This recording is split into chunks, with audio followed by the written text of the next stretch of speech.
यस्तो बलियो छ यो ल ल भागो ल ल सक्सेस एभ्रीवन भेरी गुड अब आउलास यता फेरि यसो गर्यो होइन यसरी चाहिँ गरे जस्तो हैन खै कसरी हो कसरी हो जस्तो बाटो भने यस्तो हुन्छ भनेको यही हो यसरी बाँसमा यो फड्केमा फसेर बाँदर पनि यसरी उद्धार गर्नुपर्ने चाहिँ बेला भइरहेछ यहाँ अब उद्धार हुन्छ तेरो पक मरेको जस्तो नाटक मात्रै पारेको यो बाँदरले यो त यस्तो नाटक गर्छ अलि छोडेपछि कुकुर देखेर नाटक पारेको कुकुरले चाहिँ यसलाई भेट्छ भनेर मरेको नाटक गरिरहेछ क्या यसले यस्तो गर्छ यसरी फसेको छ अब यसको उद्धार हुन्छ खोल्नु सक्छ दिपकले त्यो तारले मुनि हेर न हात कसरी बाँधेको छ ट्र्यापमा परेको त्यहाँ उद्धार उद्धार गर्यो उ त्यहाँबाट बल्छी जस्तो यसमा ट्र्याप हाल्यो होइन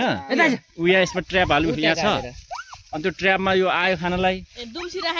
यो दुम्सीको लागि दुम्सी पार्ने हो क्या यसरी दुम्सी पार्ने हो अब यो लक खोल्नु दिपकलाई आउँछ लक खोल्नुपर्छ नत्र अब त्यसको हात झ्याप घाँटी पर्नु पनि हात परेछ क्या दुम्सी नचल भनेर के गर्नु अब यस्तो ट्र्याप परेछ नि बाँदर ट्र्यापमा फसेछ यस्तो डेन्जर ट्र्याप पार्नेहरू पनि छ घाउ त तारले बाँधेको छ त्यही भएर तार सट्टै काट्दिउँ भने मैले तार काटेर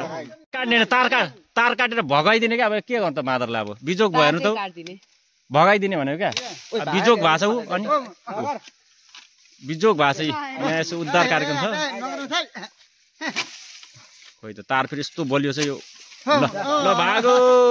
ल ल सक्सेस एभ्रीवन भेरी गुड अब आउलास यता फेरि यो भइहाल्यो अनि यहाँ चारो सारो चाहिँ चारै परेन हिँड्ने ठाउँमा राखिदिएको अनि ठाउँमा राखेको यस्तो ट्याक्क राखिदिएको